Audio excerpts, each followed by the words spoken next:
मेरा नाम लक्ष्मी पटेल है। मैं भुवनेश्वर में रहती हूँ और मेरे मम्मी पापा छत्तीसगढ़ रायपुर में रहते हैं और मैं 11 साल से ध्यान कर रही हूँ। हमारे घर के ऊपर मदर पिरामिड है जो भुवनेश्वर का फर्स्ट पिरामिड है, उसका नाम है उमा पिरामिड, श्री उमा पिरामिड। और हम लोग की बहुत बड़ी जॉइंट फैमिली है। हम लोग सब साथ में मिलके ध्यान करते हैं, सत्संग करते हैं, बुक्स पढ़ते हैं, एक दूसरे से अनुभव शेयर करते हैं और मिलजुल के बहुत अच्छे से मिलजुल के ग्रुप मेडिटेशन भी करते हैं। मैं अपने अनुभव बाद में बताऊंगी, पहले मैं अपनी फैमिली के बारे में बता देती हूँ। मुझे मेरा ये ध्यान मेरे पति ने सिखाया। फर्स्ट टाइम उन्होंने मुझे ध्यान के बारे में बताया। फिर मुझे उतना इंटरेस्ट नहीं था, पहले मुझे लगता था वो बोल रहे हैं ठीक है। फिर धीरे धीरे मैं एक बार ट्राई की, फिर करने लगी। फिर हमारे घर के सदस्य करते थे, उनके साथ मिलके जब उनकी बातें सुनने लगी तो मुझे भी अंदर से इच्छा हुई कि मुझे भी ध्यान करना चाहिए। फिर धीरे धीरे मैं भी ध्यान करने लगी और सबके साथ अपने अनुभव शेयर करने लगी। इस तरह से मुझे और सबके साथ मिलके ध्यान में और रुचि बढ़ने लगी मेरी। फिर धीरे धीरे पिरामिड में जाने लगी। फिर थोड़ी देर बैठती, फिर कभी चली जाती, कभी कभी 1 घंटा भी बैठ जाती। उस धीरे धीरे उस जर्नी में मेरा ध्यान के प्रति और रुचि बढ़ती गई और मुझे अलग अलग अनुभव होते गए। ध्यान में मुझे एक दिन महाअवतार बाबा जी से मिलने का मौका मिला। एक दिन ध्यान में मैं बैठी थी, ध्यान में मुझे महाअवतार बाबा जी दिखे। फिर मैंने देखा मेरे चारों तरफ गुफा है एक और बर्फ बर्फ है।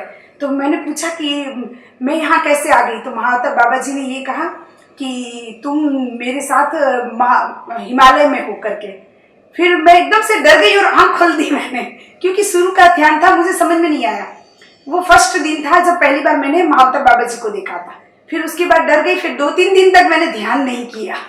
फिर कुछ दिन बाद फिर मैंने एक बार ध्यान किया। तब मैंने ना सोचा था कि नहीं, आज तो मुझे महाअवतार बाबा जी से मिलना है, लेकिन उस दिन ध्यान में कुछ भी नहीं हुआ। फिर ऐसे करते करते दिन बीतते गए। एक दिन मैं ध्यान में बैठी थी और ध्यान में मैं हिमालय में जाके महाअवतार बाबा जी ध्यान करते, उसके बाद बाजू में बैठ के ध्यान कर रही थी। और फिर मैंने महाअवतार बाबा जी से पूछा कि मैं यहाँ पर कैसे हूँ आपके साथ। तब महाअवतार बाबा जी ने कहा आप मेरे एक अंश हो। और बस उतना ही मुझे अनुभव हुआ। उसके बाद मुझे पता चला कि नहीं, मैं भी एक महाअवतार बाबा जी का अंश हूँ करके। फिर और रुचि बढ़ती गई मेरी। तो ध्यान में अलग अलग अनुभव होते गए और धीरे धीरे हम ध्यान में सब ग्रुप मेडिटेशन करने लगे। हमारे घर अलग अलग मास्टर्स आने लगे। सबसे पहले हम नरेंद्र मुदलकर साहब से मिले। उन्होंने हमें ग्रुप मेडिटेशन करवाया, सत्संग हुआ। और उसके बाद Suresh sir, Shrivani madam, Premnath sir, सबके साथ अलग अलग अनुभव होते गए। सुरेश सर और प्रेमनाथ सर ने हमने काउंसलिंग, उनके साथ मिलके हमने काउंसलिंग सीखा। फिर और आगे ध्यान में आगे बढ़ती गई। उसके बाद धीरे धीरे मैंने 1-2 काउंसलिंग भी किए थे शुरू में। फिर मुझे उतना उसमें वो नहीं लगा, मैंने छोड़ दिया। फिर ध्यान और आगे बढ़ती गई। ध्यान में धीरे धीरे एक दिन मुझे ऐसा अनुभव हुआ कि मैं ध्यान में बैठी हूँ और एस्ट्रल ट्रैवल कर रही हूँ करके। जब मुझे ऐसा लगा कि मैं ना पिरामिड के बाहर हूँ और बाहर की दुनिया में सैर कर रही हूँ, तो मुझे बहुत अच्छा लगा, अलग अनुभव हुआ।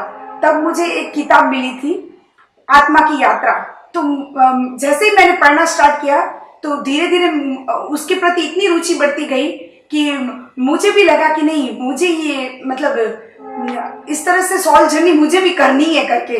तो रात को मैं और मेरे पति रोज ध्यान करते थे। तो एक दिन मैंने अपने पति से कहा कि नहीं, मैं आपके हाथ पकड़ के हम लोग दोनों चेन मेडिटेशन करते हैं करके। तो हम लोग जैसे ही बैठे, आधा घंटा करीब हुआ होगा, हम दोनों ही एस्ट्रल ट्रैवल कर रहे थे। रूम छत के ऊपर थे और पूरी खुली दुनिया में थे दोनों। रात का समय था, 2 बज रहे थे। दोनों एस्ट्रल ट्रैवल कर रहे हैं और धीरे धीरे मैंने ऊपर से देखा कि हमारे घर के ऊपर पूरा मुझे दिख रहा है। लेकिन इतनी खुशी कि मैं वापिस अपने शरीर पर आ गई। बस उतना ही अनुभव हुआ था। फिर धीरे धीरे हम लोग दोनों रोज करने लगे, रोज ध्यान करने लगे, चेन मेडिटेशन करने लगे। अलग अलग अनुभव होते थे मुझे, मेरे पति को भी होते थे। और इस तरह से आगे बढ़ती गई और अलग अलग बुक्स पढ़ने लगी। और एक दिन मुझे ध्यान करते हुए हमारे घर में मनीष सर आए थे। मनीष सर के साथ हम लोग सेंटर में जाके भी ध्यान करते थे। रात को हम लोग क्रिस्टल पिरामिड से बनाकर उनका गणेश जी अलग अलग रूप आकृति बनाकर उनके साथ ध्यान करते थे। इस तरह से हम लोग बहुत ज़्यादा ध्यान करते थे, रात को कभी पूरी रात जग के ऐसा। तो एक दिन मुझे पिरामिड में बैठे थे, हम लोग ध्यान कर रहे थे, मनीष सर के साथ ध्यान कर रही थी। तो मनीष सर का हाथ पकड़ के ध्यान कर रही थी, तो खुली आंख से ही ध्यान कर रही थी।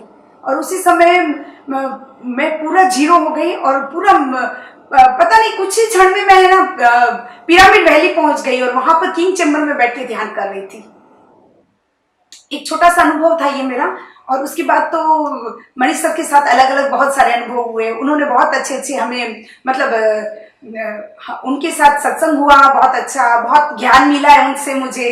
और हमारे पूरे परिवार के साथ हम लोग ध्यान करते थे, तो अलग अलग सबके अनुभव सुनकर मुझे बहुत सारा मेरे क्वेश्चन के आंसर मिल जाते थे और मुझे आगे बढ़ने की प्रेरणा भी मिलती थी।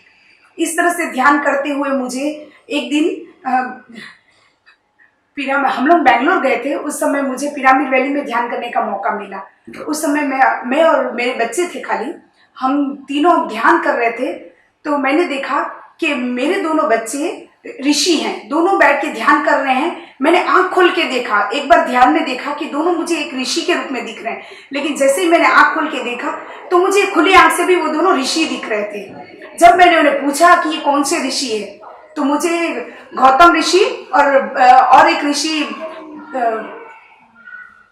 ऋषि जिनका नाम मुझे याद नहीं आ रहा है, दोनों ऋषि, उन्होंने कहा मैं गौतम ऋषि हूँ, और एक ऋषि थे।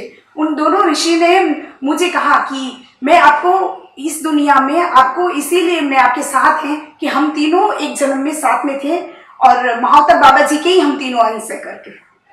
वो अनुभव मुझे आज भी, हम जैसे ही मैं अपने बच्चों को देखती हूँ तो ऋषि के रूप में ही नजर आते हैं मुझे। और इस तरह से फिर पिरामिड वैली के बाद मैं 2-3 बार ध्यान महाचक्र में भी गई हूँ। वहां पर भी अलग अलग मास्टर से मिली हूँ, उनसे अलग अलग अनुभव हुए हैं। और पिरामिड वैली और ध्यान महाचक्रम से भी मुझे बहुत कुछ सीखने को मिला है। पिरामिड जगत और साकार जगत और ध्यान जगत, इससे मेरे जीवन में बहुत कुछ बदलाव आया है। और मैं चाहती हूँ आपके सबके जीवन में भी इसी तरह से बदलाव आते रहें, आप सब भी इसी तरह से ध्यान करते रहें। धन्यवाद, बहुत धन्यवाद।